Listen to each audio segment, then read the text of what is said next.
आज हम कक्षा 5वीं का ज्ञानी यह पाठ सीखने वाले हैं। बंडूभाऊ और सुदामा का परिवार आमने सामने रहता है। दोनों के बच्चे आपस में साथ साथ हंसते खेलते हैं। दोनों परिवार एक दूसरे के सुख दुख में सहभागी होते हैं। दोनों की मातृभाषा भिन्न है। इसके चलते एक ही शब्द के दोनों भाषाओं में अलग अलग अर्थ होने के कारण कई बार उनके बीच मनोरंजक स्थिति बन जाती है। ऐसी ही स्थिति आज भी बनी है।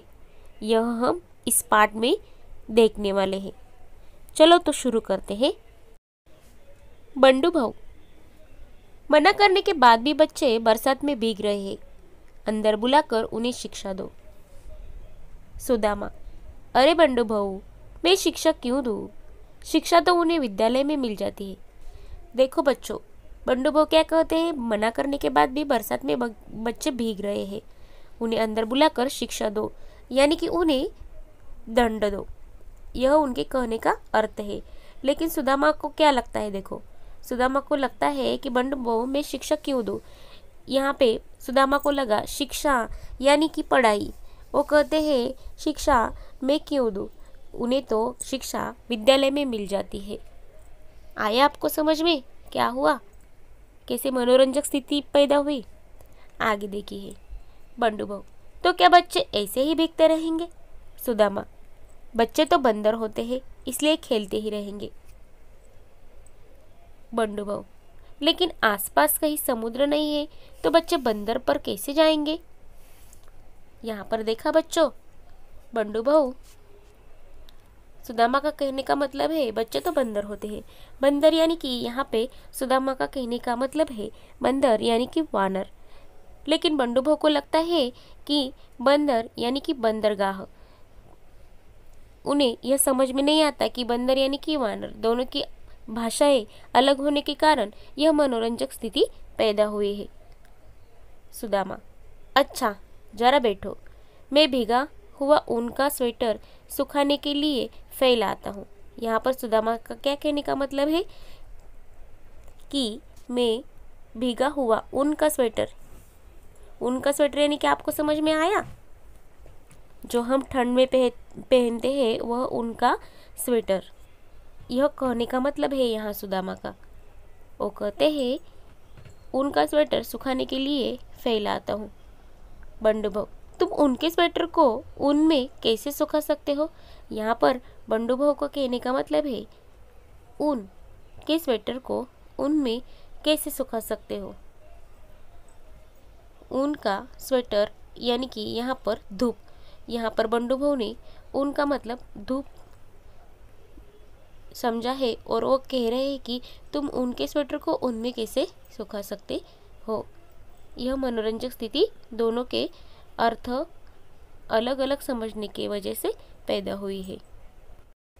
सुदामा, अच्छा यह सब छोड़ो, बेटी को खत भेजा कि नहीं? यहाँ पर सुदामा का कहने का मतलब है खत यानी कि पत्र। बेटी को तुमने भेजा कि नहीं? उस पर बंडूभाऊ कहते हैं, अरे सुदामा, खत तो खेत में डालते हैं, बेटी को क्यों भेजे? यहाँ पर बंडूभाऊ को लगा कि खत यानी कि जो हम खेत में डालते हैं ना, उनको मराठी में उसका अर्थ वही पता है, इसलिए उन्हें लगा खत तो खेत में डालते हैं ना, बेटी को क्यों भेजे। इस तरह यहाँ भी मनोरंजक स्थिति पैदा हुई है।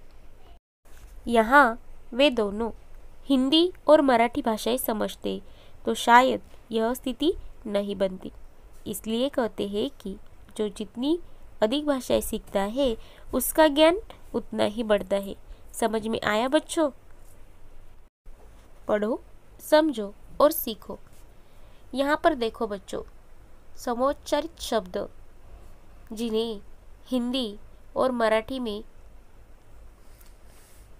समोच्चारित ही किया जाता है, कौन से शब्द है जिनका अर्थ हिंदी और मराठी में कैसे अलग अलग होता है, यह हम अब देखेंगे। पहला शब्द देखिए, शिक्षा।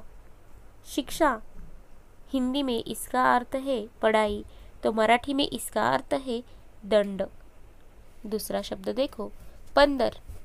इसका अर्थ हिंदी में वानर होता है, और मराठी में बंदर को बंदरगाह कहते हैं। अगला शब्द देखो, ऊन। हिंदी में ऊनी कहते हैं, लेकिन मराठी अर्थ है इसका धूप होता है। आगे देखिए, खत।